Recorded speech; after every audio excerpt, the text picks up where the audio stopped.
I'm Peter Link, Education Programs Manager for NAMI Oregon.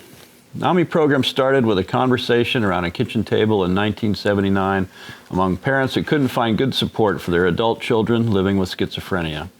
Today, more than 600 local NAMI affiliates in 48 states use the power of lived experience to improve the quality of life for people affected by mental illness.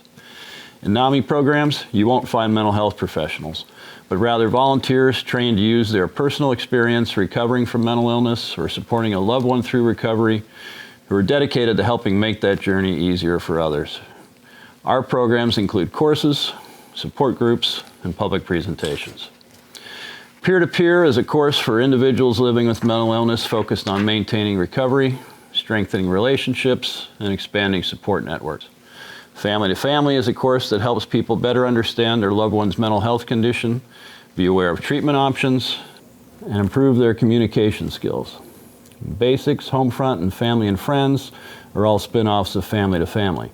Basics for parents of children and teenagers with mental health challenges, Homefront for families of veterans and active duty military personnel, and Family and Friends is a short seminar providing the highlights of Family to Family to give people some quick guidance until they have time to take the full course. Our two support group programs, one for people living with mental illness and a second for their families and loved ones, provide safe spaces where people can talk frankly about their challenges, learn from one another's experiences, and offer mutual encouragement. Our two public presentation programs are In Our Own Voice, which features volunteers in recovery from mental illness who tell their stories to show that people do recover from mental health disorders, and Ending the Silence for middle and high school students, staff, and families discussing the signs and symptoms of mental health conditions, how to recognize early warning signs, and where to go for help. It also features a young adult sharing their experiences with mental health problems when they were in school and gives students a chance to ask about mental health issues with people who face those issues every day. When the pandemic hit in Oregon last year, we quickly moved all of our programs online and still managed to provide more than 30 courses, 35 support groups meeting weekly or monthly, and 75 public presentations, all for free. Altogether, more than 5,000 Oregonians take advantage of our programs every year. Here are a few of these folks who can tell you what NAMI programs mean to them.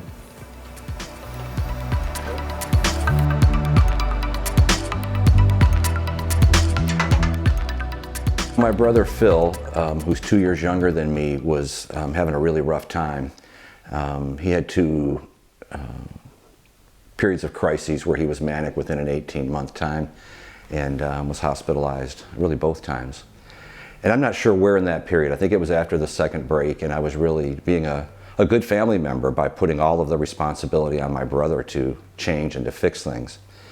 And he just blurted out at me, "If you think it's so easy, why don't you do something? You know, NAMI has a class called Family to Family for people like you." And so, I said, in my mind quietly, I thought, I'll just show him, I'll take that class. So that's how I heard about Family to Family. I was losing hope. I'd run out of ways to try and help my brother. I didn't know what else to do. Not only that, but my will was really weak. I didn't know that I had the strength to do it anymore. I am a veteran, 20 years in the military, and my family doesn't know half of the problems that I went through. I doubt if they would understand. Like, I had a panic attack one time in the car, in a car wash with my daughter and granddaughter, and they thought I was flipping out. And she said, "Mom, what happened?" I said, "Well, I'm having panic attacks." And she asked me, what were they from and how come I have them? And I just told her it was because of the military. I didn't tell her that I went through military sexual trauma in the military, or I went through a lot of harassment for being Black and female in the military. I didn't tell them anything because I just didn't think they'd understand. And it was embarrassing. I was told when I first told my family that I had a diagnosis, they told me there's nothing wrong with you. You're not nothing wrong with you. You take that somewhere else. You're stronger than that. And so these are the things that has been generationally passed down, that Black people, we're stronger than that. We survived slavery. We survived, Not cool.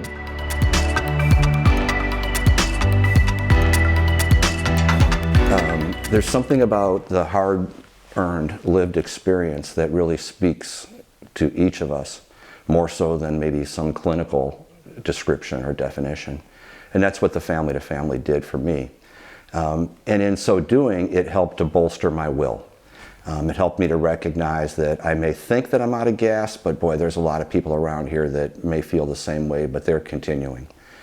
And that helped me to find another level of strength to continue on. But I didn't have to do that alone. I had a wealth of people from the Family to Family program, the family support group, around me to help reflect back to me the value that being a good family member and friend had. So I think that's probably the best thing I've gotten from NAMI and from the Family to Family program. Thank God I have groups, support groups, like NAMI. Support groups are excellent. I have a therapist that I've been able to go to. And in fact, it was a therapist that helped me to understand, unless I talk about my problems and, accept that I had that problem and that I'm not alone, that I started to feel better. We do get some veterans who come in and they just start talking. They talk openly and freely because they know it's a veterans support group. If I know you're a veteran, I automatically know what you've gone through to get to where you are. Because now they know that you're talking to somebody who's gone through similar trauma or specific circumstances, or that it is possible to have gone through that, and that I believe you off the top. You don't have to make me believe you. You go through traumatic events, no matter what type of trauma it is. Trauma is trauma. And then you come back home and no one understands why you act the way you act, why your central nervous system is distorted, why you feel secluded, or you want to be to yourself. And then you see another military person, you brighten up. Hey, whether you've been to war or not, or whether we were downrange together, you know some of what I'm going through, and I can talk about it outwardly and openly with another comrade buddy. The fact that I had this diagnosis did not mean my life was over, that I could still dream dreams and live those dreams. I could still set goals and I can make those goals happen. We're not offering advice. We're only kind of sharing our own tips and tricks and tools, but it was of course, a place for mental health support, but we could also branch out with our own experiences of this medical care provider that I see for therapy or whichever, that's been really affirming for me. And so being able to be in that space, but also kind of let it branch out in these really organic ways, sort of moves beyond even mental health care.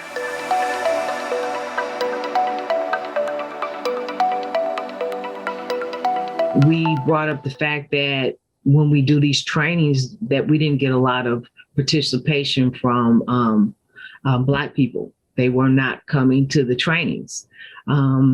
So we suggested that we do a culturally Pacific, just for African American population, to do peer-to-peer. We didn't change any of the curriculum. We just gave it a place for Black people to be able to come and feel safe. But the key is them learning new tools, new suggestions, and learning from each other. And the fact that they can come into a place or into a setting and realize, I'm not alone. I'm not by myself. There's other people who have challenges too, and we're all going to figure this out together. They're able to share their stories or bits and pieces of their stories, and then they realize that, okay, I'm not alone. I don't have to do this alone. I'm human and I'm having a human experience that's a little difficult at times.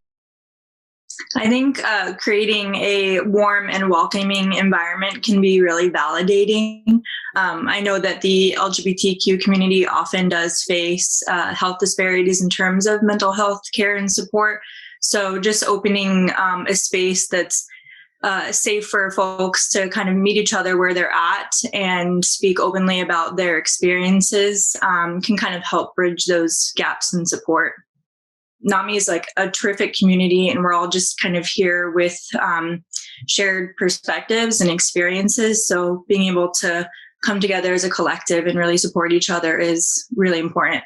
When I came out as being genderqueer and trans, they had nothing but like warm praise and welcome arms for me. And they even shared their own experience with it. So yeah, it was terrific to kind of bond and to relate in those ways.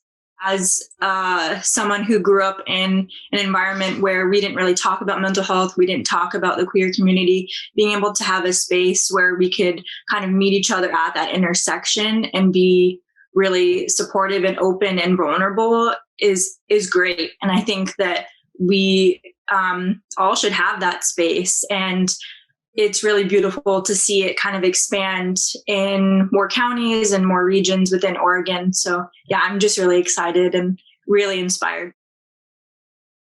Veterans need a safe place, especially upon returning home from a deployment or war.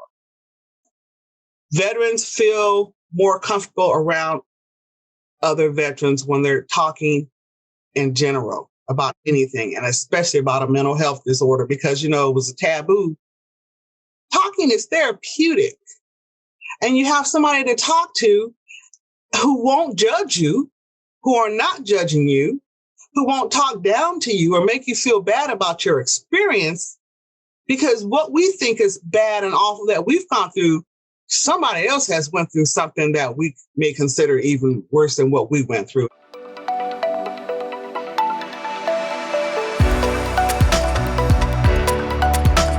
Started the NAMI hiking program about 7 or 8 years ago to provide a social opportunity outdoors for really anybody that has an interest in community mental health. One of the primary goals of this program was to blur the lines between peers and family member within NAMI. We have programs designed for peers, we have programs designed for families. And I wanted something that really blurred those lines because quite a lot of us identify as both.